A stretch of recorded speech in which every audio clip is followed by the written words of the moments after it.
Welcome to Get Shirty, the podcast where we ask our guests about the things in life that just never fail to irritate and get them all shirty. The chat focuses on home, work and going out, but could go anywhere. And it's not all doom and gloom, as each guest gets a made-to-measure shirt which they design, so we talk about that too. Funny that, us being tailors.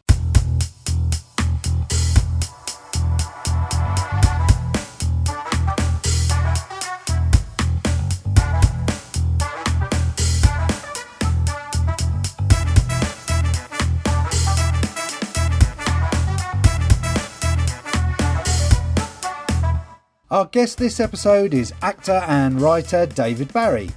David is best known for his role in the 70s sitcom Please Sir and the spin-off The Fenn Street Gang. David started his career with various theatre roles, including a tour with Laurence Olivier and Vivien Leigh, no less, which we discuss. As well as acting, David wrote for TV and stage and has been writing novels for the last 20 years, as well as continuing to act in films, TV dramas and comedies. We discuss the joys of being on the notorious soap Crossroads, we talk football chat, and we even sneak in a bit of Georgia and Mildred. Here we go then, one guest, two mics, three tailors and a host of irritations. Let's get shirty.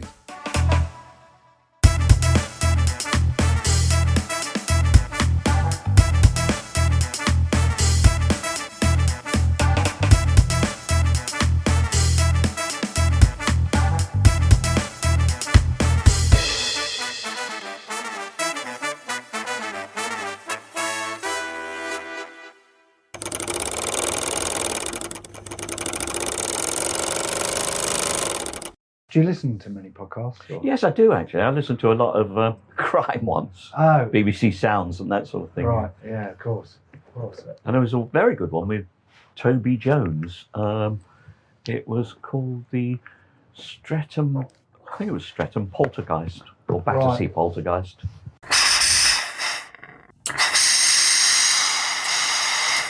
David, welcome to the Get Shirty podcast. Oh, thank you very much, Stuart. It's a pleasure. Lovely to have you here, and another to do a podcast with another local celeb. Well, there's a few around Tunbridge Wells actually. Yes.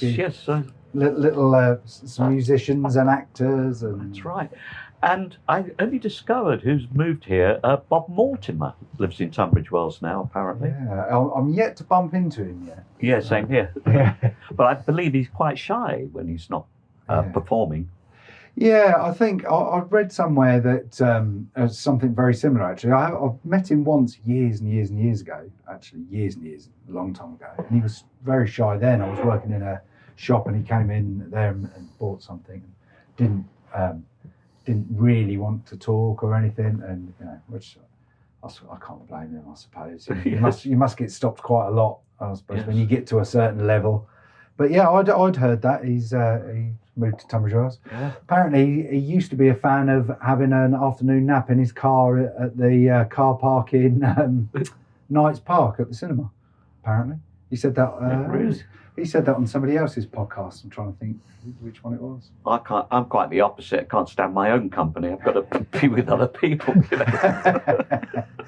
Well, yeah, fair enough.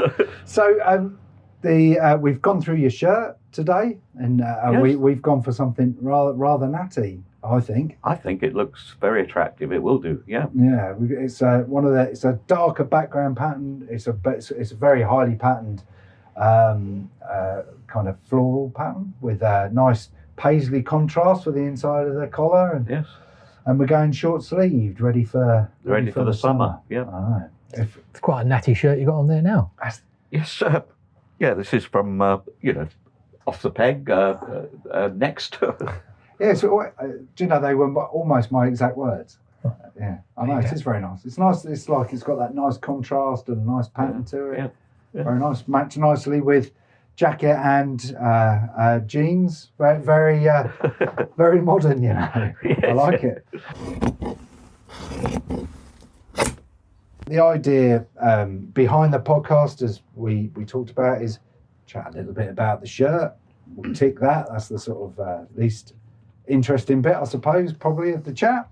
But also then to talk about the things in life which we find a little bit irritating that get us shirty, but just in general, we've had all sorts over the course of the podcast, from I don't know, dishwashers through to building work and everything in between, I suppose, haven't we? But, yeah, I think where I get shirty about, because I don't follow football at all. And if I go in the local pub and blokes are talking about football, it goes on and on and on, and I get very shirty about that. Oh, do you? Yeah, because I just don't follow football. Yeah. What are they talking about? And if you stopped football, what would blokes find to talk about? Well, I think that's one of the concerns, isn't it? I imagine the world would grind to a halt for a lot of chaps. Yes. Well, I just prove I'm still in the human race. I say I follow Swansea, Right. but I don't really. I only follow Swansea because that's where Dylan Thomas came from. Right. Yeah. Well, is there a better reason to follow a football team? Exactly. Probably not, Yeah. because that's was originally your neck of the woods, was it, when you were? Well, North Wales was my neck of the Right, woods. was it? Yes, Okay. yes. Okay. But I do like it down there, and I love Dylan Thomas, and I've been in Under Milkwood several productions, even on Radio 4. Oh, have you? Right. Okay. So, what prompted the move from Wales then? Was it? My parents moved back because my father was a London Welshman, Right. Okay. and during the war he was in the civil defence. Right. And of course, as I'm sure you know, that the Blitz in London, it only lasted about 9 months, because then they wanted the bombers in the Eastern Front, Russia. It was all over by about June 1941. Right. Yeah, I think they sent a few doodlebugs and the things that didn't need pilots and that. Yeah. But I think my parents then moved back to Wales, and that's where I was born. And then my parents loved theatres, galleries, cinema and all that, which there weren't a lot of in Northern Anglesey. No. So we moved back to the southeast. Right. And is that when you started acting? Because you were, I think your first, IMDb has you down as your first thing in, I've got it as 3 Empty Rooms as being your That was the first TV. That was the first TV. production. First production was at Theatre Royal Windsor, in the play that still holds the record for the longest running play on Broadway, Life with Father. Right. A non-musical, Wow. Yeah. And I understand as well, through reading through your notes, that you did a touring show with Laurence Olivier, is that right? Laurence Olivier, Vivian Lee, Anthony Quayle, yes. Yeah. It's Better sweep up all those names you dropped on the phone. Great. Yes, he was. It was Titus Andronicus, Shakespeare's most bloodthirsty play of all time, and it was the most prestigious production of all time because it was 1957, and it was at the height of the Cold War, and we were the first company to go into some communist bloc countries, Yugoslavia and Poland. Wow. All still under the yoke of Moscow then. Wow. And of course, Olivier and Vivian Lee were going through a bad time in their marriage, and they were like the cultural ambassadors for Britain, and they were just hoping they wouldn't air their dirty laundry in public. It did happen on a couple of occasions. Did it? Yes. Oh. But I learned some very colourful language at the age of 14. Is that how old you were when you were doing that, 14? Yes, wow. Yes, we went to Paris, Venice, Belgrade, Zagreb, Vienna and Warsaw. Wow. Yeah. And the most, I say this now without the benefit of hindsight, Belgrade was fascinating because it was rather a gloomy city. And of course, with the benefit of hindsight, we know now that, their president was done for war crimes. Yeah. But it really was a gloomy city. But it was exciting for me because I loved cinema, and I'd seen The Third Man, and so all the thoughts of spies lurking round corners, Yeah. And the hotel we were in was all black marble, and Wow. and they had at the cafe on the ground floor, they had the first ever jukebox in Yugoslavia, and the natives used to come in and play it from early morning till late at night. The trouble was, there were only 2 records on it. Harry Belafonte singing Banana Boat Song and Bill Haley singing Mambo Rock. Right. So I don't ever want to hear those again. No, I bet. Well, I wonder why just those 2. Turn it off. You know, do you think that's all they could get? Perhaps that's all they could buy or something. I don't know. Or perhaps they came with the jukebox. Yeah, like the free samples, expecting them to order a lot more. Yeah.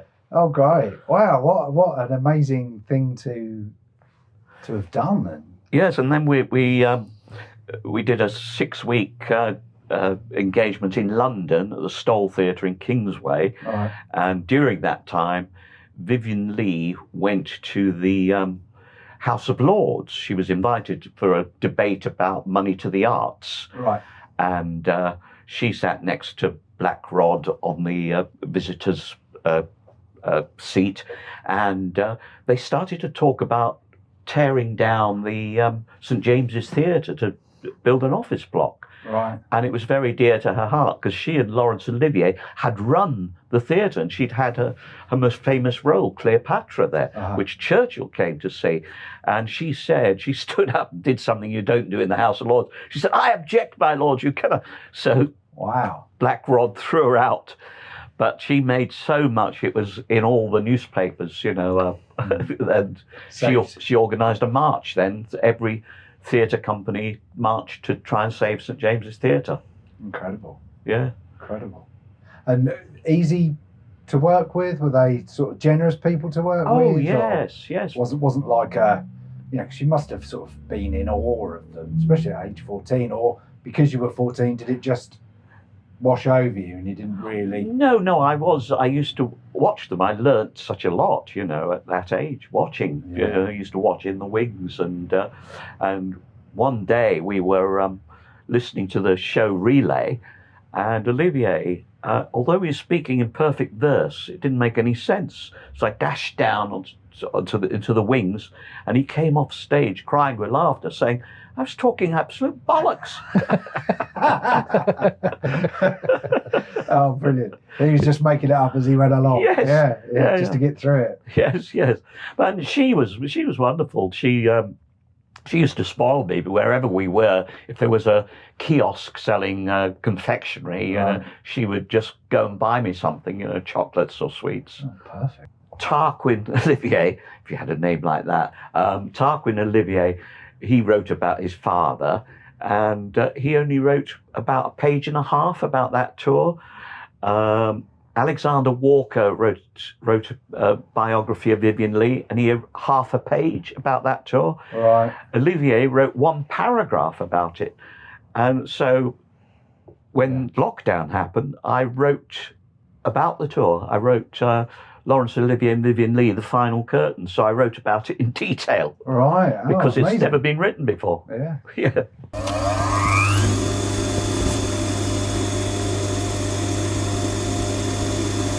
The Get Shirties that we talk about, we sort of covered going out actually a little bit. Yes. Being in the pub and the football conversations, which we can go. Well, I was going to say we could go back to that, but I'm so rubbish with football that even talking about football, it probably passed me by. But from a work, That's the round thing, isn't it? yeah, I think it's it's like round. I think they hit it with their feet. Maybe. I think I've heard of it. Yeah, but from a work point of view, you know, have you got, you know, what would be your Get Shirties about work? Is there, you know, would it be learning lines or other actors, or you don't have to name names? Feel free to if you want. No, I've not had a problem learning lines, but I did 8 episodes of Crossroads once. Get shirty about notes. I get shirty about that because it was it's dreadful stuff. You know, I remember I remember we used to do 5. There were 5 episodes a week. Right. ITV stepped in and said, no, the standard's too bad. You've got to cut it down to 3 a week. Right. But I was in the early days. I never put it on my CV at all. It was dreadful. It does. It crops up if you do a search for you and what you've done. It does appear in there. 8 episodes they've got you down as having. Oh. Oh But, dear. yeah, oh, so dear. you can't yeah. escape it. Yeah, no. So, I was too young, really, because this was at least 6 years before I played Frankie Abbott in Please Sir, Wow. where I was playing a 15-year-old. right. And in Crossroads, I was supposed to be playing an agent, saying to Carlos the chef, I could do things you, I could turn you into a singing chef. Is that what And it I was much too young to play the right. part. Wow. But I only got the part because of flattery. Right. Because I had what they called a general audition. I wasn't for a specific part. And me and a couple of fellas were drinking in pubs in Wimbledon Village. And this chap said to me, what you ought to do, to the casting director, there's a florist opposite, send her a bunch of flowers saying thank you for one of the nicest interviews I've yet had in the business. So, well, we were all a bit drunk. So I did this. And about 2 weeks later, I got this part, totally miscast. But that's where flattery gets you. Wow, brilliant. I'll have to remember that. Yeah, good old Crossroads. Yeah, because I was surprised actually when I saw the sort of timeline of where that fell in sort of what you'd done, because in my mind Crossroads was, I don't know, like mid to late 70s, but I suppose it was. This was about, I don't know, 63 or something like that. And I thought I didn't think it had run. Well, they had long. to improve their act really by cutting it down to 3 a week. Right. And longer rehearsal periods and all that sort of thing to improve it. Because it's famous, isn't it, for having the worst sets, like all the walls would wobble about. Oh yes, slam a door and the set would wobble. Yes, Yeah. And the other thing I remember seeing was I was talking to Anthony Morton, who played the Carlos the chef, Right. and I thought, can't see either of us because the director was photographing the extras in the foreground and we were in the background. Right. So you wondered who's talking. Yeah. know. So were they trying to get like an atmospheric shot, do you think? Like making it look busy or something? I think they were rehearsing for Acorn Antiques. Yeah, that's it. Exactly that, isn't it? That's sort of looking down the wrong camera. Yeah, that's right. Acorn Antiques had it off to a T. Yeah. They really did. Yeah. And it shows you how bad it was, though. I remember each ITV programme had to be 24 minutes, 30 seconds. And it had to be fairly accurate because of the ad. The ads had to be, 2.5 minutes or something, 3.5 minutes. And anyway, we cut something like a minute out of a scene. We had quite a long scene, cut a minute. So, and that was in the first half. So in the second half, the director came down, didn't look at us, and said to Sue Nichols, who was the receptionist at the Crossroads Motel, he said, "Oh, talk on the telephone. We'll start second half, you talking on the telephone." She said, "What about?" He said, "I don't care as long as it's a minute."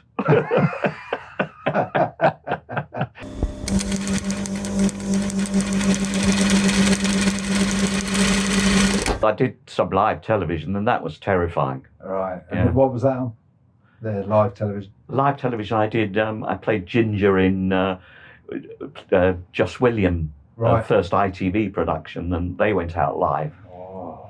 Terrifying. They had what they call a cut button operated by the assistant floor manager. So if somebody they forgot their lines, they'd cut out the sound, prompt you, bring the sound back on, and the people at home thought it was a technical fault, not human error. Right. Oh, okay. That's quite I could do with one of those buttons, actually. Yes, yeah. Just following me round. Press the button, let me waffle on. But of course, when we did Please Sir, we used to do them with a studio audience. Yeah. And our producer-director always used to boast that we used to start the recording at 8:30, and he said we were in the bar before 9:15. Wow. No retakes at all. We used to do them without any retakes. And did you find that a pressure? Oh, yeah. Yeah.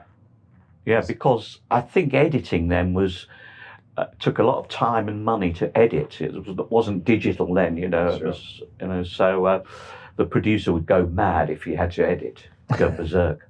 Yeah. He used to scream at us. Really? Yeah. Because it always came across like there was a real sort of nice gang or group of mates. It was like a family. Yeah. Because did the film come first?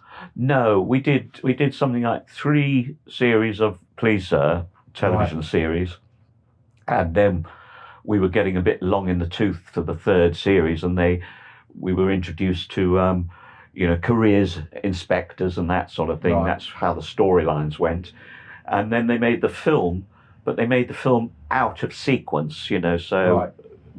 John Alderton, although he was married in the 3rd series of Please Sir, he was unmarried for the film, and they took it out of sequence. Right. Okay. Because it was 35 episodes, something like that. I think you did. Don't know. Yeah, of the Please Sir, yes, Yeah. and then we did even more of the spin-off Fen Street Gang. Yeah. And is that where you started writing first of all? Because you wrote some of the Fen Street? I wrote one episode of the Fen Street Gang. Yes, because I had the very dotty mother, and brilliantly played by Barbara Mitchell. Right. Played my mother, and she always had something wrong with her legs, and and I thought, what happened to Abbott's father? So I wrote an episode called "When Did You Last See Your Father?" Right. And it sort of went to explain why he was like he was, and she was like, she was like, and it went very well. So. Yeah, and then it was that led on, because it was Keep It in the Family as well. Keep It in the Family, yes, because Mark Stewart, who produced and directed Please Sir, he moved to Thames Television and he produced Keep It in the Family. Yeah. So I used to love Keep It in the Family. I really liked the fact that he spoke to his glove puppet, the lion glove puppet. Oh, that's right, yes. As he was drawing. He was a cartoonist. Yeah, he was a cartoonist. And when I was younger, that's what I wanted to be. I wanted to be a cartoonist. Oh, really? So the fact there was a cartoonist on the television who would then talk to this, he'd sort of talk through his problems, wouldn't he, to the hand right, puppet, yes, and then carry on drawing, and then, what's that? And sort of go back and talk to it. Yeah. Was that quite, how did you sort of make that jump from acting to writing? Had you already been writing? I've been trying it out, Right. I'd written whilst we were doing Fen Street Gang. I tried my hand at a first novel, Right. which is probably not very good. It's probably in some site now, so with the rest of the rubbish, Yeah. Did you get it published though back then? No. Oh, right. No, Okay. no. Wasn't good enough, I don't think. Right. But it was a learning curve, Yeah.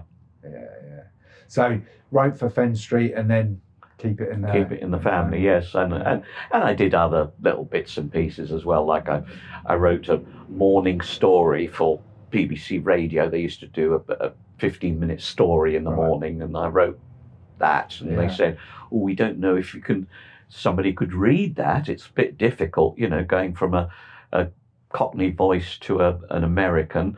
And I said, well, I could do it. So they said, oh, all right, you do it then. You can read it. So I read it myself. Yeah. Double the fee then as well. Yeah. Oh, I'll keep writing these difficult ones where only I can do them. What do you prefer, or do you love them both equally, the writing? Because you're still writing now, aren't you? I'm still writing now, yeah. I started really seriously writing in about 2002, really. Right. I wrote my first novel then, a thriller, Each Man Kills, set in South Wales. Right. And I followed that up with two to make it a trilogy. The Wrecking Bar and Missing Persons. So from a work point of view, there's not a huge amount that, other than Crossroads, to have got shirty about over the years. Yeah.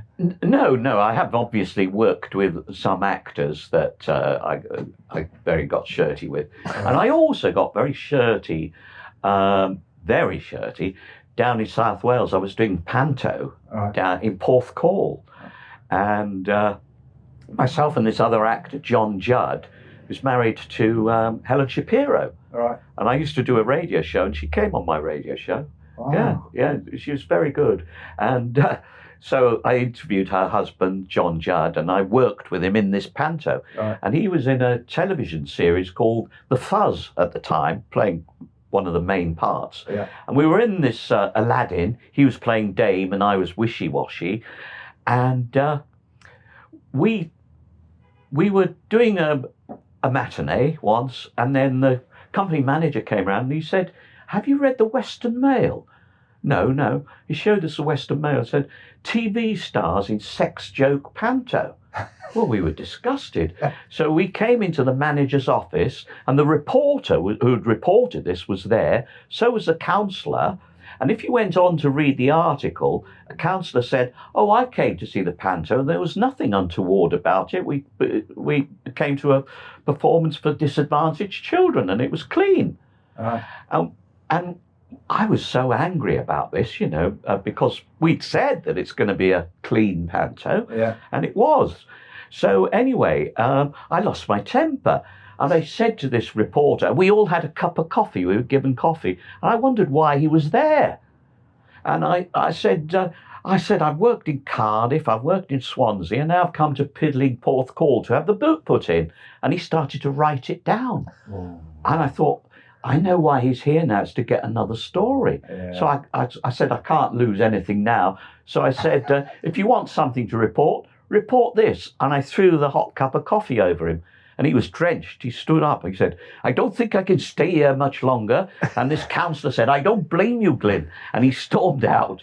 And it was the best thing I could have done because there was no follow-up story. Oh, really? And on my way into the theatre that evening, the manager called me into his office. And he looked like a character out of a Graham Greene novel, an expat. Yeah. Should have been in Argentina, not Wales. Anyway, he called me into his office, and I thought, oh, here it comes now. I've been a naughty boy. And he put out his hand for me to shake, and he said, "That's one of the finest things I've ever seen." And a kid would go by on a skateboard in Porthcawl. He said, "I hope that coffee was hot." But, it was the best thing I could have done. And we used to, at the end of the curtain call, John and I used to sort of say, "Oh, the Western Mail have said rather naughty things about us, but if you've enjoyed the show, could you write on your Paddington Bear paper to the Western Mail saying how much you've enjoyed it?" So in fairness to the Western Mail, not only did they print a retraction, they also said we've had a number of kids' letters. Oh, did they? Yeah. Oh, and they did do the retraction as well. Though. Yeah, they did. Liz Gebhardt, who played Maureen in Please Sir, she used to have a cottage in Llanberis. A lot of people thought Gebhardt, well, her father was American, but her mother was Welsh, and her grandmother lived in Llanberis at the bottom of Snowdon. Wow. And one day we were watching... we were in her flat, and she was married to an actor called Ian Talbot, who used to run Regent's Park Open Air Theatre. And we were at her flat, and her mother came running downstairs, and she said, "Switch the news on, quick." And on news at 10, the Free Wales Army or Plaid Cymru, or I can't remember who, were occupying her cottage, her weekend cottage. Right. And her grandmother, who spoke perfect Welsh, went and gave them a piece of their mind. So they'd broken into the cottage, breaking a back window, and they vacated it when they discovered the truth about Liz, that she was actually half Welsh. Right. And left a cheque to pay for the broken window. Wow. You want all dissidents to do that sort of thing. Yeah, that would be great, wouldn't it? Yeah. Anyway, we were, another time, we were staying with them at their cottage, and they thought I was a Cockney, and we were in the local pub, and they said, do you want to play 5-card brag with us for money, you see? So we did, and the guy was standing behind me, and he could see what I had in my hand, and was telling his mates sitting across from me what I had in my hand in Welsh. Well, I could understand what he was saying, so I knew when to stack and when to go. Yeah. So we cleaned up. This is about 1969, and Ian and I won about 15 quid. And as we were leaving the pub, I said to them, "Nos da chi, a diolch yn fawr iawn." But they were very good about it because they realised they'd been had. Yeah, I suppose if they were if they were trying to pull a fast one, there wasn't really a lot else they could do. But they said Liz's uncle, who lived in Llanberis, he said they talked about it for months after that.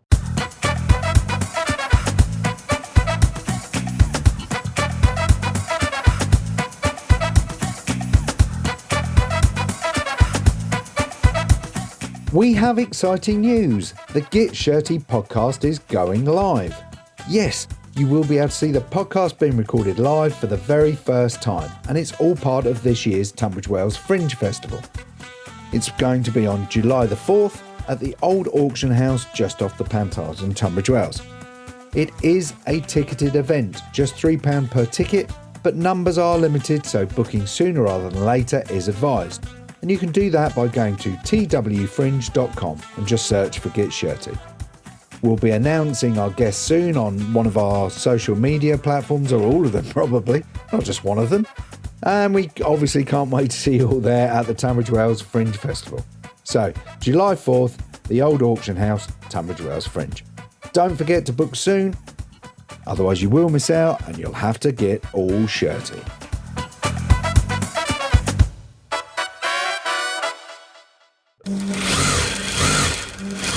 We toured under Milkwood to small-scale arts places in the southeast, Right. and then it didn't require any scenery. We only had rostrum and 6 chairs because it's a play for voices, really. Yeah. And we had such goodwill, and we filled the theatres, and I thought, what else can we do? We've got the goodwill of the theatres now. What else can we do that doesn't require a great deal of scenery? Yeah. So I suddenly thought, I know radio doesn't require scenery. So we got a radio mic like the old BBC that looked like a coffin, right. looked like a coffin mic, used some sound effects, and I put together a show with Itmar, Take It From Here, the Glums from Take It From Here, Hancock's Half Hour, Round the Horn, Right. and and Round the Horn, I had to get, the Goon Show. Right. And I had to get the rights to all these to do them on stage. And I got in touch with Barry Took, and Barry Took wrote Round the Horn with Marty Feldman. Right, okay. And he phoned me up one day and he said, I don't want any money. You can have the rights to Round the Horn. I don't want any money for it. And I think I could speak on behalf of Marty, even without the aid of Doris Stokes, who was a psychic. Yeah. Of course. Round the Horn, that's... see, I don't think I'd really clocked that was Barry Took for some reason. He did a lot of writing. He wrote a lot of stuff back then, didn't he? He wrote most of them. Right. Eventually, when Marty Feldman went to America, I think two others took over for the last, I don't know, they did about 5 series, and for the last series, somebody else took over. Right. Gosh. So you sort of did excerpts from all those shows yourself? Is that what you were doing on the stage? No, we didn't record them, I don't think. But that's what you were doing on the stage. Is that what you were you recreating? Were you recreating that? Oh, we were recreating them. Oh, yes. I see. Oh, yes. Yeah. Yes. Oh, good. Which Hancock's Half Hour? Which one did you do from there? Can you remember? I think I did Hancock. Yes. All right. Yes. I used my favourite line of his was Ingmar Bergman. Half the people around here have never heard of her. Mine is a pint. That's a whole armful. Yes. Yeah. It's good. It's there's writing. I think with some of those shows, the writing it just endures, doesn't it? The one we did, the Hancock Half Hour, was where he's going to Germany during the war, and he said, "Don't finish the Times, dear boy." You know, he's going armed with a German phrase book and a gun and a Hitler moustache to disguise himself. You know, it's great stuff, isn't it? I used to like all of that. And Round the Horn, I mean, it stood the test of time. I mean, one of the sketches was a James Bond sketch. You know, and it was. You know, and Q was saying to James Bond, you know, here's your gadgets, Bond. Here's an exploding banjo and a little poo. It's called Naughty Fido. Fido gets the blame. I said, how will that get me out of a tight corner? Put it on the floor, and whilst they're beating the hell out of the dog, you can escape and all that sort of. Oh, brilliant. Brilliant. Yeah, I think those sorts of, I mean, obviously times change, don't they? But I think those sorts of things are still relevant and watchable now. That's right. And I can remember, I lived in Kingston at the time, and I think Around the Horn used to go on about 1:30 till 2:00. So we used to go to the pub at 12, and the pub used to empty at 1:30 because we all used to go and listen to Round the Horn before you had Sunday roast, you know. Yeah. Oh, that's great, isn't it? Oh, so I suppose work, get shirties, we've kind of covered those off, and does sort of going back to the pub, that going out, the get shirties around there. We had football. Is having to leave the pub to go and listen to the radio? Would that be another one? What are you going out? Get shirties. Get shirty, yes. Yeah. Well, I suppose we've sort of covered that with football, but yes, yeah. What else did I get shirty about? I hate people making assumptions. You know, when I assumed that about you. Like yes. No, you see somebody in a terrible scruffy baseball cap, and you know, and they don't know how to dress, and you know, for all you know, they could be a PhD and or they're expert in Greek literature. You know. Yeah, it's very true. You've made a judgment by how they appear. Yeah, and I think that's very easily done. Actually, you know. There are times when, you know, we've had customers who come in and you do think to yourself, oh, I don't know if we're the right place for you. Not necessarily because of how they are dressed, or you know, you just sort of make a snap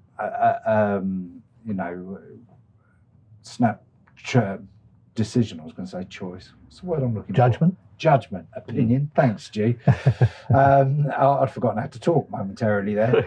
But yeah, it's sort of, you do kind of naturally do that, and it's quite hard. Well, I suppose we're all slightly pre-programmed to do it, aren't we? Yes. One way or another. Yes. But back in the day when I had hair, I used to have very long hair, and it was one of the things actually that I'd get quite shirty about, you know, because I had long hair, and you know, that I wasn't going to be professional. You know, that's what used to sort of really bug me. It was back in the day before I was a tailor. But well, it's our producer and director who used to get shirty on Policer. We were scared of him, physically scared of him. Right.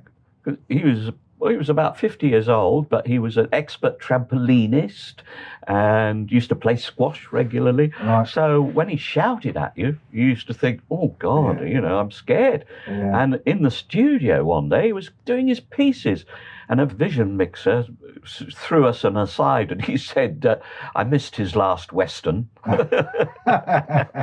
We didn't dare laugh in case Mark heard it, you know. Yeah. I went to Corona Academy Stage School, and there were lots of them who had leading roles in it, like Paul Cole and Fraser Hines and Richard O'Sullivan. Yeah. And Richard became a very close friend of mine. And I think one time, I was about 17 years old, and I was out of work. And he was doing a film for Walt Disney called The Prince and the Pauper. Right. And it was way behind schedule and way over budget. And because I was out of work, he said to me, I could get you a job standing in for me or doubling on some of when there was a second unit, and on some of the long shots, I doubled for him. So anyway, he'd only done one scene. And one Friday, I said to him, have a good weekend, Richard. And he said, oh, and you'll have an even better week next week. I said, what do you mean? So he tapped the side of his nose and he said, wait and see. He wouldn't tell me. I got to the studio on the Monday morning and he said, Richard's contract has run out and he starts work today on the Cliff Richard film, The Young Ones. Would you take over? So I said, yes, okay, so my salary went up to about 100 quid a week, a lot of money then, Yeah. and because I think that was about 1961 or 62 or something, I don't know. And my status changed, got me a car to run me back. Right. And, I used, because you haven't got the money, it's not immediate, you'd have to wait till your agent gets it and probably weeks after the film's finished. Yeah. And so I used to get the driver to drop me off by Shepherd's Bush Green. This is why you can't get big-headed in our business. I used to go around the corner and clean offices. Right. Oh, incredible. So how did that work with the scenes that had already been filmed then? So did you have he'd only done one scene. Right, so did you have to redo that scene? No, what they did, they called a Sunday and brought Richard in on a Sunday, and he was the henchman for Donald Houston, who was the main villain, and I was found sitting in the barn, and Richard came in, and he introduced me to the Donald Houston character. He said, "This is Len. He'll be looking after you from now on." And that was it. I was written into it. And you went? In I went. Yeah. Oh, brilliant. And, how great. Yeah. So, And so, thanks to Richard, I've met Walt Disney because he came over for the wrap party. Did he? And a friend of mine said, if you'd kept a copy of the script and got his autograph, think what it would be worth now. I said, yeah, but when you're 17, you don't think of things like that. No. So, did you work on anything else from Disney, or was it? No. But I did another sort of Frankie Abbott part about 1980. They asked for me. It was George and Mildred, the movie. I saw that you'd been in George and Mildred. How was that? Oh, it was lovely. Yeah, Brian Murphy and Eutha Joyce. They were lovely people to work with, and I've done a lot with Brian Murphy since then. And, right. Yeah. Right. Because I've worked with his wife. What happened was, I was doing a talk. I do a lot of talks about my career, and I was doing one for a guy called Stuart Morris, who runs a company called Misty Moon. Do lots of events. Right. And he came down to Tunbridge Wells, and he and his wife had a glass of wine with them, and he said, when you did that talk, it went down very well, but they would have liked you to have done a bit of Frankie Abbott. So I said, Stuart, I'm in my 70s. I'd feel a bit stupid doing Frankie Abbott. And then I got a light bulb moment. I thought, how would it be if I did it in real time? So I wrote the script that Frankie Abbott, it was called The Day in the Lives of Frankie Abbott, and he was in a care home, and I got Linda Regan, who used to play April, Jeffrey Holland's girlfriend in Heidi High, who's married to Brian Murphy, and got her to play the carer in the care home. Oh, brilliant. We took it to the Edinburgh Fringe Festival in 2016 and got 5-star review with it. Brilliant. And I've since rewritten it for a cast of 6, and we did it in a cabaret club in London called the Phoenix Artists Club. We did it live in front of an audience, and we recorded it, and it's now available to buy as an audio on Google Play and Amazon Audible. Great. And I've shortened the title to The Lives of Frankie Abbott because it's set over, with a cast of 6. Sure. With people like Graham Cole, who played PC Stamp in The Bill, is in it, and all that sort of thing. Oh, great. It's amazing, isn't it, that sort of character's endured? That it sort of kept returning to you. In a way. From because presumably, you auditioned for the part back in the day. Yeah. So I heard the phone go then, just saying, if that's my agent, tell him I'm not available. Yeah. We did. We told him you were busy. Yeah. Busy recording a podcast. Thank you very much. Yeah. And have you got sort of any sort of acting things coming up, or are you just focusing on the writing now? No, I focus more on the writing now, and I've just had published the hardest book. It took about a year. Normally, my book's usually about 3 to 6 months, but this was a whole year. Right. Because it was called The Film Buff's Guide, A Humorous History of Cinema. which is a vast subject, really. Yeah, it's hard to do that one quickly, isn't it? Yeah. Oh, So that's just came out just before Christmas. You're a big fan of cinema, then? Aren't you? Oh yes, that's why I became an actor, really, because growing up in Aberloch, Anglesey, northernmost part of Anglesey, I wanted to be an actor for as long as I can remember. But there weren't any theatres to go to, but there was the Royal Cinema, and I used to live in there. And I can remember at the age of 9 seeing a young Marlon Brando in a film called Viva Zapata with a screenplay by John Steinbeck. It just didn't get any better than that. And, and it was wonderful. And the only theatre I can remember seeing when I was that age, my parents, we came for a long weekend in Liverpool, and we went to see the post-West End production of Carousel. Now, at 9, it impressed me, but I remember wondering, I'm the same age as, what's his name? Jerry Marsden. Yes, Jerry Marsden. Now, he's the same age as me. He died, unfortunately, 2 or 3 years ago, but we are the same age. And I just wondered if his parents had taken him age 9 to see, Carousel, and if that song, We'll Never Walk Alone, filtered into his brain and became a hit for him in the 60s. Yeah, it really did, didn't it? Yeah, really we met Jerry.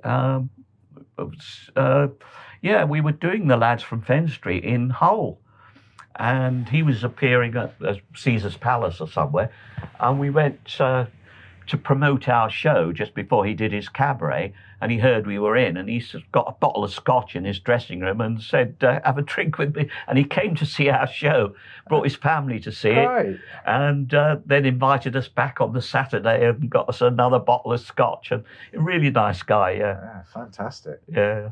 Would he be sort of up there as one of the best people that you've sort of spent time with through your career? Because there must have been some sort of legends. Oh, he was lovely, Jerry. Yeah, and my ex-wife, she worked for Thames Television on the costume department, and one day she phoned me up and she said, "Oh, he's working with Matthew Corbett," and they were doing a comedy show at Thames Television. Right. And I said I was married to you, and Jerry said, "Oh, come down to the Anchor pub next door. We'll have a drink." Right. So we had a drink in the Anchor with Jerry.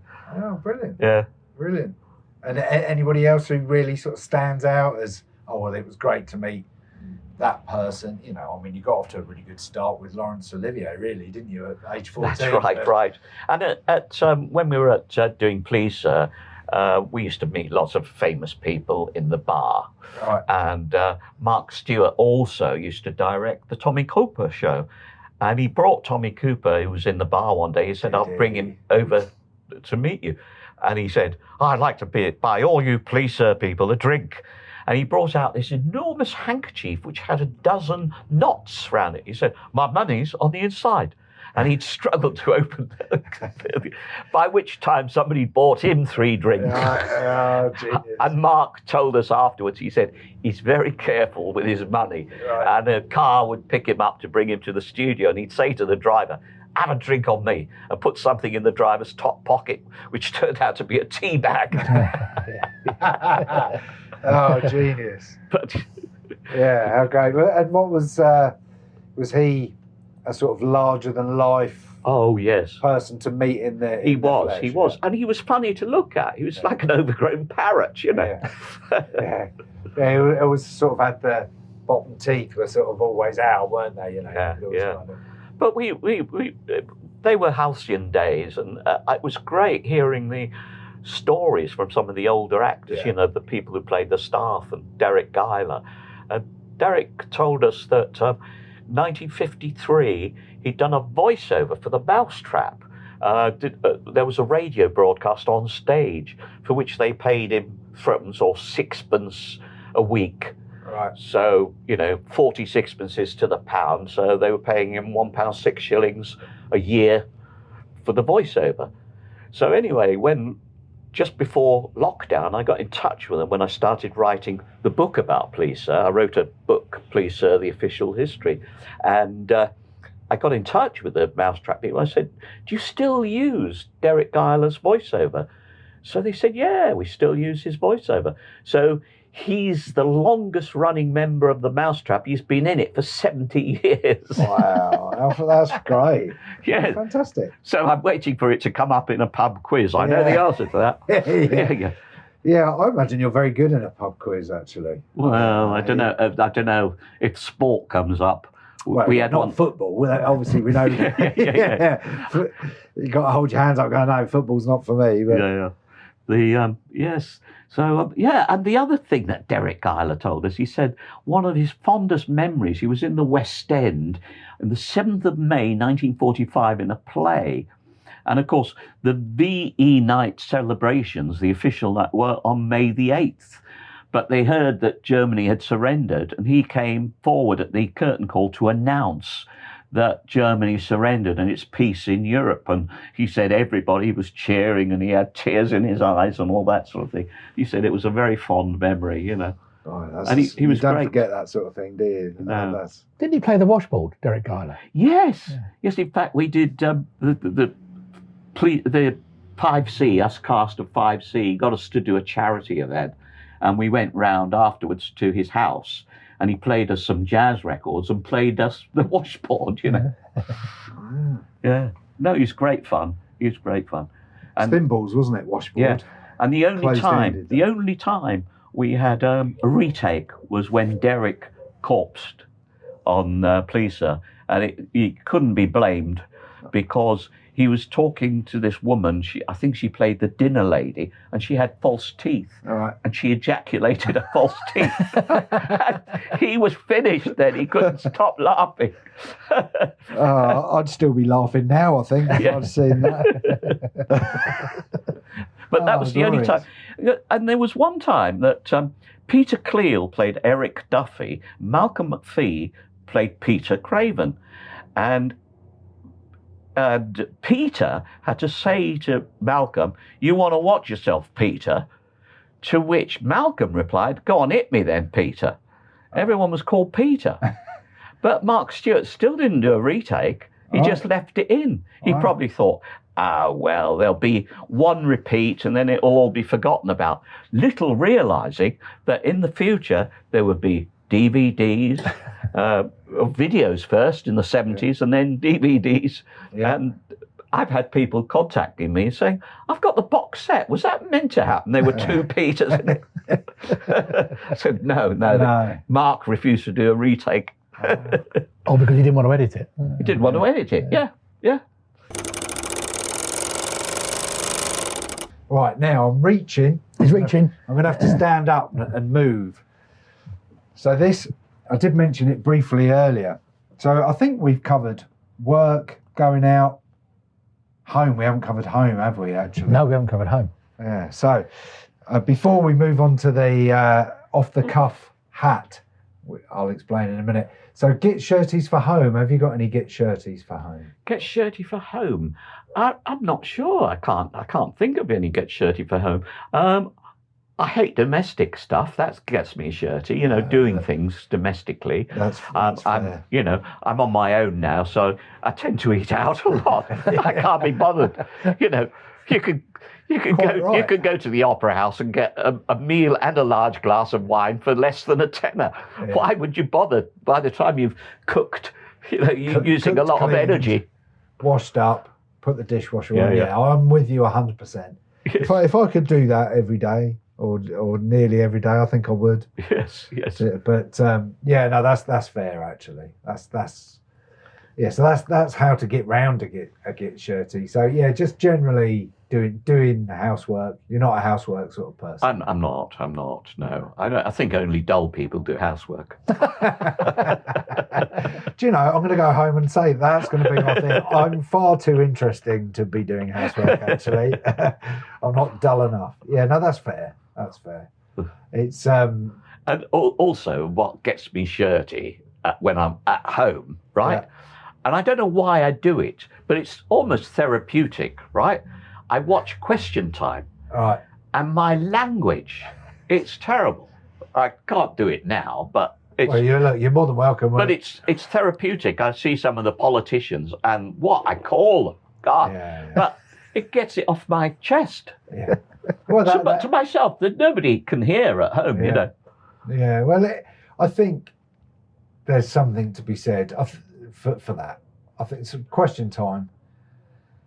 I mean, I watch it because I feel like I should. I feel like I should sort of know what's going on, and I sort of understand the way that all sides are thinking. But and it's phony, you know. It's fake because they vetted the questions that the people are going to ask. Because I've often thought, if they wanted me to ask a question, I was in the supposing I changed that question. Yeah. That would fool them, wouldn't it? I'd love to do that. Well, let's because they'd be at a loss, wouldn't they? We wouldn't have their notes. Yeah, I know. Well, I say that perhaps that should be your next thing. Yes. Next time we see you on television. Yes. In question time. Yeah, it's because I was going to be in the audience at one time for question time, and you had to submit your questions. Yes, that's right. That's right. They vet them, as you say, and come back. And I thought exactly the same as you. I thought if I get on, I'll do that. But somehow I didn't get on. Perhaps they knew. Yeah. Perhaps they've got that dump button as they do on radio, the 4-second dump button. Oh, maybe. If you start swearing and they just edit it out, an immediate edit. Yeah, that's a possibility, isn't it? Yeah, it is. It's a stranger one. So yeah, I'm with you on that. Swearing at question time. I think that's. Yes, I was doing compulsory. I was doing a live thing for BRMB, the Radio Birmingham once, and it was a phone in as well. And the interviewer, he was saying some very strange things. And he said, "What's your name?" And he said, "Ira," and he dumped it immediately, and then talked to me, and he said, "Ira stands for IRA, doesn't it?" Oh. But it might not have been. It might have been a genuine name, but he dumped it. It's a name. What else do you swear at on the telly then? Oh, well, that's not a lot, question, really. Not a politicians, mainly. Yeah. It's I find topical programs actually quite irritating. I find television actually quite. It's reality TV for me that I swear. Is it? Yeah. Reality TV. So I try to watch it. There's only one reality TV that I like, and that's Dragon's Den, because I like to see when somebody does become successful and they take them on board and they, Yeah, that's true. That's called Shark Tank in America. It's called what? Shark Tank. Yeah, it's their equivalent. That sounds about right for America. So it's the same concept, though. They have. I'm going to have to check that afterwards. Fact check that. Oh, you want me to fact check it now? Well, you don't have to do it now. But you Google it, so you can be Captain Google. But yeah, I think it's the same sort of thing. People go on and pitch to people with money, and they decide whether to do it or not. But other reality TV, no, I don't think so. No, there's a few I like. I don't know. It's funny, television sort of. Yes, it is. Oh, I got it right. Thanks, Sam. But there's a lot of television now. I dread to think, if you're a TV commissioner now, thinking about the expense of how to pay for something, how to get the revenue back from it, how to make it cheaply, and all of that. You can understand the rise of reality TV because it's cheap. Because it's cheap. And quiz shows as well. Yeah. Even though they give sometimes big prize money, it's still cheap for them to do. Because you imagine what a costume drama costs. Even something that's set in 1950s is still 1950s costume. Yeah, it's incredible actually, isn't it? Yeah. I mean, Spooks was a very popular program, and the reason they had to finish it was too expensive. It was costing £1 million an episode. Yeah, incredible. Yeah, incredible. And it, of course, with a lot of these things, it's the resale value of being able to sell them out to other territories. That's right. Sold and rewatched, and because I was quite surprised actually that it's something that's come up on this before. And in fact, we've had a guest who was an actress on the TV daytime soap Doctors, and that's no longer going after years and years and years. That's right. You know, because it's just become like economically unviable. And, that's right. It's yes. sad. Yes, an old chum that I've worked with, Christopher Timothy, who was also the vet. He did the Doctors, and I think it directed some episodes. Right. Yes. Yeah. Christopher Timothy. Because he directed us in The Lads from Fen Street. Oh, really? He even wrote us a few sketches. One parody of himself, because he used to do the Sun commercials. Wow, it's all in the sensational Sun. And he wrote that sketch for Malcolm McPhee, doing a parody of him. Wow, how great. Yeah. Great. Oh, Christopher Timothy. Yeah, there's All Creatures Great and Small, because that's been remade, hasn't it? All Creatures Great and Small. That's right, yes. Channel 5. Don't like it. I don't like it as much. Oh, really? I like the original. It's quite nostalgic, the original, isn't it? But I could never get past the loss of Carol Drinkwater to, you know, as soon as she wasn't in, but they were both Creatures Great and Small. Yeah. I had quite... But Linda Bellingham was a good replacement. Yeah, but look, when I was 8 or whatever it was, when Carol Drinkwater left, I was distraught. Oh, good. Right, so now it's time for the hat. What's the hat? So we will do we explain this every podcast we bring out. So we thought, wouldn't it be fun to do a last round of Get Shirties off the cuff? Because you've got the shirt pun. It's off the cuff. So we will ask you to pick a little piece of paper out of here, read it out, and see if there's anything that gets you shirty about the thing that's written on the piece of paper. On the piece of paper. Off the cuff, you know, you haven't had to think about it beforehand. But we couldn't think of how to deliver the off the cuff with all the little bits of paper. So we thought, we'll just put them in a hat.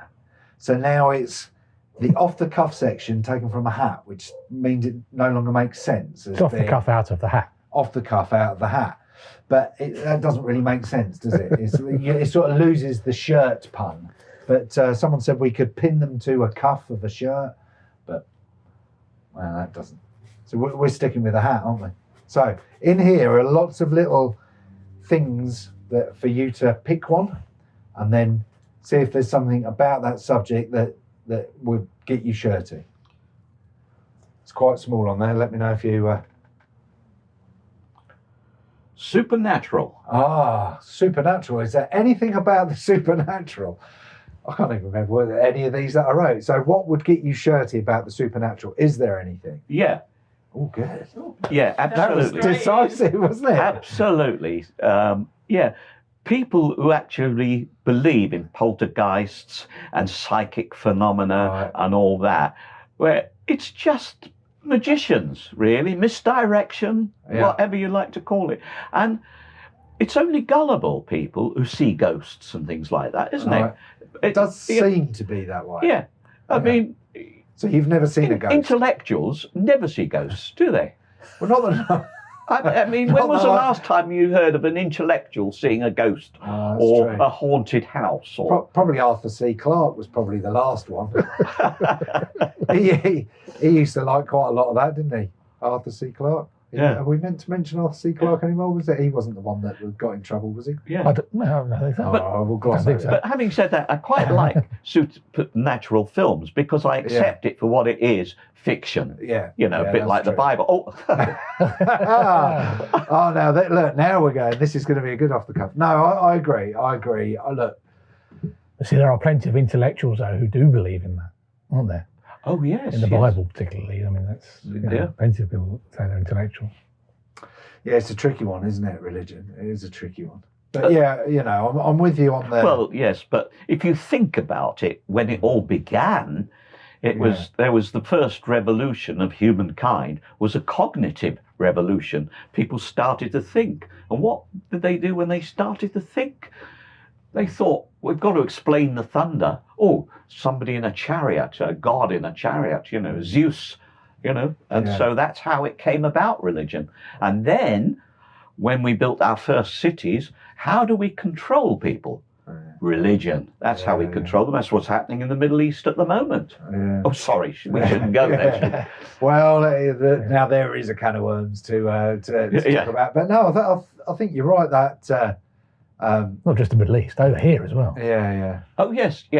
Well, yeah, I don't think quite so much now. It's a bit because politics is removed from religion. Back in Elizabeth I's time, it wasn't. Religion controlled people. You could get fined if you didn't go to church on the Sunday. Shakespeare's father missed church on 2 or 3 occasions, and he was fined quite heavily. Right. But you had to go to church then. Yeah. But supernatural. Look, I'm with you. I'm not. I think it's an interesting talking point, isn't it? It fooled some people, though. It fooled not H.G. Wells, the Conan Doyle. Arthur Conan Doyle with the fairies. He was, big a local. Well, I was going to say a local lad. Like a name. Oh yeah, Sir Arthur Conan Doyle. Wasn't it Crowborough? Crowborough, yeah. Well, it's where he ended his life. Crowborough. That's right. Yeah, yes. but there was one of the Sherlock Holmes mysteries makes reference to Groombridge Place as well. So there is another little link there. But but he was very taken in by mystics and all sorts. He didn't realise that with the flapping of their wings, they'd be, they'd be out of focus, wouldn't they? The wings of the fairies. Yeah. No, but those cut out pieces of cardboard draped in a hedge. Very convincing. Very convincing. Yeah, but people have been convinced by Uri Geller bending spoons. Yeah, Uri Geller. People believe anything. Oh, well, as if they want to believe. Yeah. And the stopping of the watches and all that. Yeah. If you pick up a watch and shake it, it's bound to start again, isn't it? For a little while. Yeah, he's made his whole life on that. He has. Yeah. A whole living. There's a really good sort of following on from that, how sort of sensible people can take a ridiculous idea and run with it. Is the how the CIA and believed remote viewing, and there's the John Ronson book, The Men Who Stared at Goats. Yes, and that was made into a big movie, and that's you would think. I suppose that starts with a premise of there's got to be something in it, so off we go. They had a whole department for the remote viewing, didn't they? The whole section. People sitting in things, to it. going, they're over there in that building. You're going to be right, stopwatch right twice a day. Well, there used to be a magazine, I think it was called Encounter, very popular in the 60s. People like Bertrand Russell used to write for it. It was an intellectual magazine, an artistic magazine. Do you know who paid for it? The CIA. Oh, really? Know your enemy, you see. Yeah, right, okay. I thought you were going to say the Fortean Times. Do you remember that? Yeah, that's still going. Is it? Yeah, I think so. Well, yeah. But that's a conspiracy paper, though, isn't it? The Fortean Times.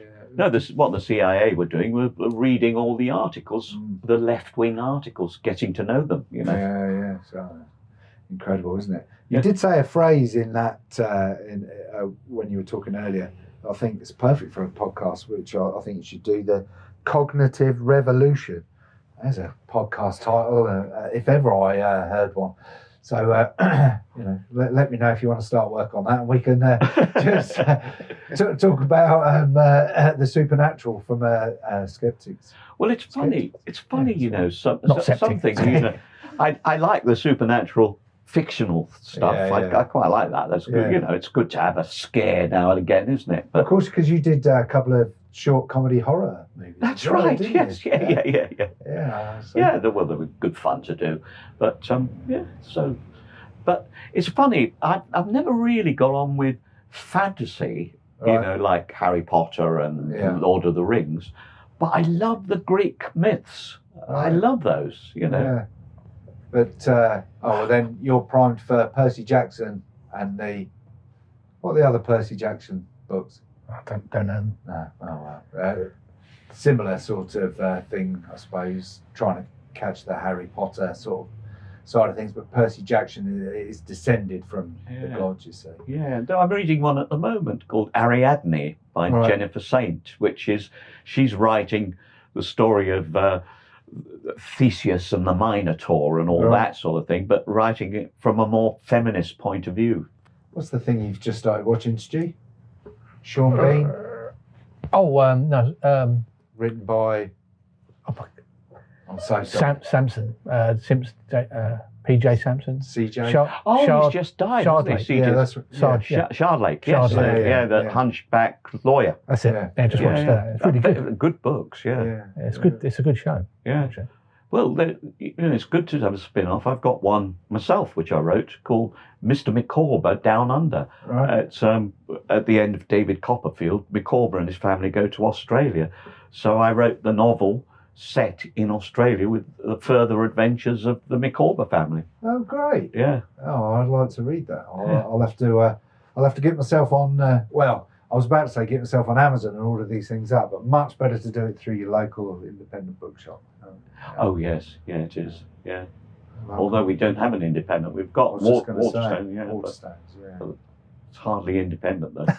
No, but do you know actually?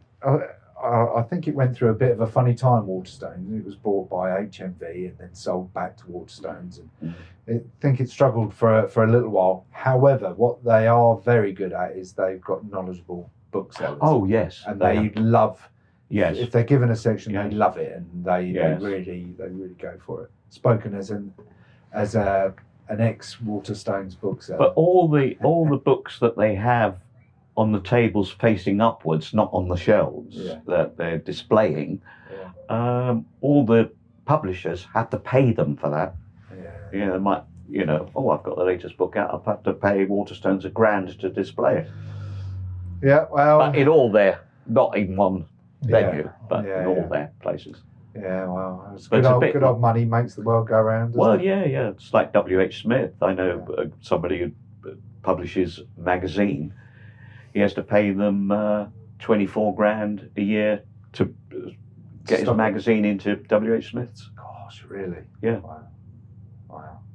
Well, I'll put my magazine dreams to bed. Put them on the back shelf. Yeah, oh, very good. Well, that'll be on the top shelf, yours. Steady on. Really? Well, look, on that bombshell, you think that, have you got another book in the works? And then we'll... Yes, I'm expanding a book I've already had published, actually. It's called Tales from Soho, short stories all set in Soho, different eras. Right. And I'm expanding that now. I'm writing a lot more stories, probably about another half dozen stories. Then I'm going to take photographs of all the, there's loads of blue plaques. It's got so much history like that. And I'm going to take photographs so I won't have to worry about a copyright because I'll take them myself. Yeah, great. Around Soho, some of the pubs and all that sort of thing, which, so an expanded version of Tales from Soho. Oh, great. Oh, well, fantastic. We'll look out. Look out for that, and we'll read it with glee, I imagine. That would be fantastic. But thank you so much for coming in. It's been an absolute pleasure talking with you. And thank you, Stuart. Thank you. I feel like we've only scratched the surface. Actually, I feel like there's many more stories that we could get from you. So hopefully we'll get to talk to you again, and we'll see you when your shirt's done and ready. And all right, yes, thank you. Get a few pictures, but yeah, thanks ever so much for coming. Okay, thank you, both Stuarts.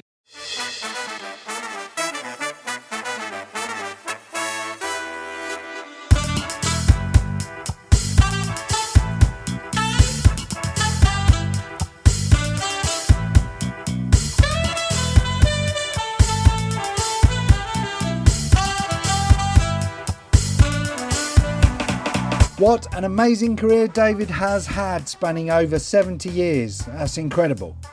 Needless to say, we made sure that no coffee was thrown during the recording of the podcast. I mean, who knew Panto was so vicious? Not me for sure. Thank you to David for coming in to see us. It was amazing chatting with him. Thanks as always to Stuart Wilson for editing and production, to Sam for keeping us on track, and to Dat Hazard for the music. I was your host, Stuart Hardman, and until we speak next time, do try not to get too shirty.